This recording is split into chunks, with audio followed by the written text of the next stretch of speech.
U.S. President Donald Trump said on Tuesday that he hoped Russia's Vladimir Putin would move forward on ending the war in Ukraine, a day after Trump met with Ukrainian President Volodymyr Zelensky at the White House. But Trump conceded in an interview with the Fox News Fox and Friends program that Putin may not want to make a deal at all. Mutta nyt täytyy muistaa, että Finnish President Alexander Stubb attended the talks in Washington on Monday and said later that Putin is rarely to be trusted, and it remains to be seen if he would come to a trilateral meeting with Trump and Zelensky. Olga Tokaryuk, Academy Associate at Chatham House Ukraine Forum, has similar concerns about whether Putin would meet with Zelensky. Let's see if actually they agree to this meeting between Putin and Zelensky, because we know that in the past Putin has been really, really reluctant to have any meetings with Volodymyr Zelensky because he does not see him as a legitimate leader, as a legitimate president.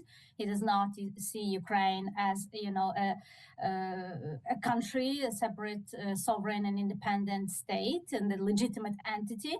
Trump on Tuesday again ruled out American boots on the ground in Ukraine and gave no specifics about the security guarantees he said the U.S. could offer Ukraine under any post-war settlement. A report from Axios said Trump was promising air support. Later, White House spokesperson Caroline Leavitt was asked about this. Look, that was something the president mentioned on his interview this morning. It is an option and a possibility. I won't certainly rule out anything as far as military options that the president has at his disposal. I'll let him do that. I can tell you he's definitively ruled out boots on the ground. Ukraine and its European allies have been buoyed by Trump's promise of security guarantees to help end the war, with Zelensky hailing Monday's talks as a major step forward. But he and the other European leaders face many unanswered questions, including how willing Russia will be to play ball. One issue is whether there will be a ceasefire. Trump said it isn't a prerequisite for a deal, while European leaders continue to push for it. Moritz Weiss is chair for international relations at Ludwig Maximilians University, Munich. What is, of course,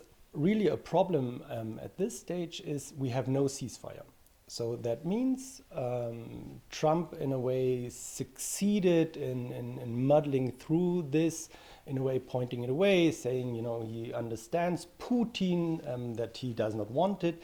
So I think this is the critical issue because, of course, when one party takes it as a precondition to have a ceasefire and the other one doesn't want it, there will be problems for further talks. Russia has made no explicit commitment to a meeting between Putin and Zelensky. Russian Foreign Minister Sergei Lavrov said on Tuesday that Moscow did not reject any formats for discussing peace in Ukraine, but any meeting of national leaders, quote, must be prepared with utmost thoroughness. With the path to peace still deeply uncertain, Zelensky may be forced to make painful compromises to end the war, which began with Russia's full-scale invasion in early 2022. Analysts say more than 1 million people have been killed or wounded in the conflict.